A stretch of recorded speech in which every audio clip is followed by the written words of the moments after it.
Hey, what's up guys, Bryce here, and today I'm going to be showing you guys 5 effects that'll make your graphics look a whole lot better in Adobe Photoshop. So these effects are very simple and easy to do, and they change a lot and really make your design come to life. So let's get started. So the first thing we have is backgrounds. Now backgrounds might seem very simple, but a background can actually change a lot depending on the image. Now finding a background can be very difficult because you're always searching on Google Images trying to find a 1080p picture, but I think I have a solution. So you're going to go on your browser and you're going to search up a website called pexels.com. And this is a wonderful website because this website, all their images are 1080p or even higher. The images on this website are absolutely beautiful. As you can see here, we have a bunch of scenery, and say you don't really find anything that you like, you can always search it up. As you can see here, we have some amazing pictures of mountains. So in order to download it, we click on the image and press free download, and then we can right click save as or drag it into our Photoshop. And as you can see here, we have a nice HD image. So the next thing on my list is changing the color of an image. Now, if you know Photoshop a bit, the most obvious thing to do would be Command U and change the hue and saturation, but sometimes it just doesn't give the same effect as what I'm about to show you right now. So what we're going to do is we're going to create a new layer, and we're going to go to our brush tool. And once we are selected with our brush tool, we're going to select the color. So I'm going to make it a nice blue. So once I've selected the color I would like, I will, the brush size can be any type, and I'm going to make it a soft brush.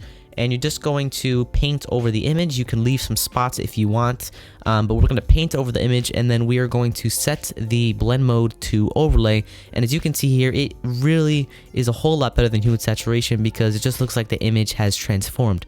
So as you can see here, if I change it to hue and saturation, it only changes certain parts and just doesn't look as good as if we do this.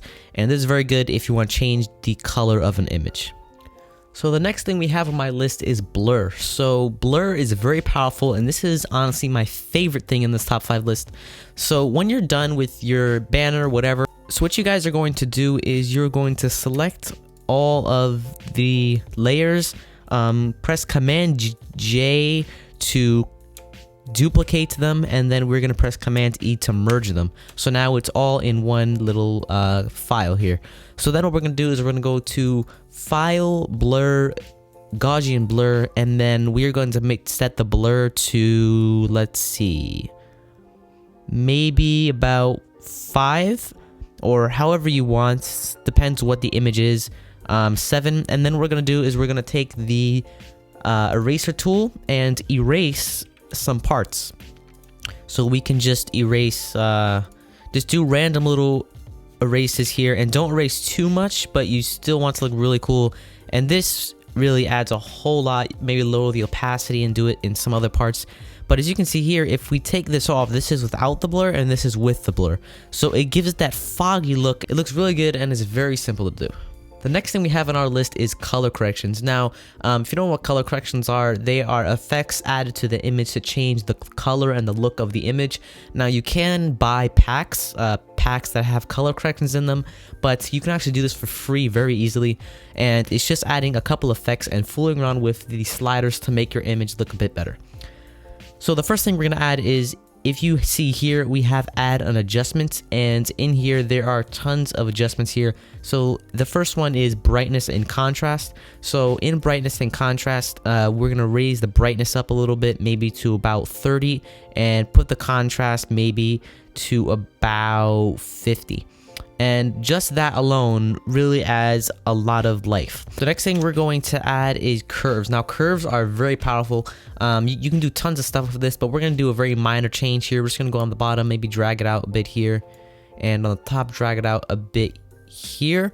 And you can go into each individual color and do that, but it's very simple. And you can see here from those 2 effects, it adds a lot. And the last thing we're going to do is we're going to add a black and white. And once we have the black and white, we're going to go to the blend mode and change it to overlay.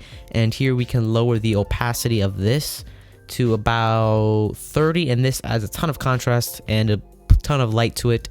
And it depends what mood your picture is. So as you can see here, that's the before and this is the after. So these 3 settings can really make your image come to life. So the final thing on our list is a long drop shadow. So once you have your text and your background and everything, you're going to duplicate the layer, which is Command J again. And we are going to rasterize the layer. So right click, rasterize type, and press Command U and change the lightness all the way down to -100. Once you've done that, put it below the original text file, and we're going to do Control Command, hold that down, and keep pressing the down arrow key and the right arrow key. So just keep on spamming it. So as you can see here, we have created a bunch of these, and then we're going to select the top one, go all the way to the bottom, shift and left click it, and then press Command E, which will merge everything. Now what we're going to do is set the opacity down to about 30 should work, and then I'm going to take the eraser tool, make it a bit smaller, and just erase the bottom.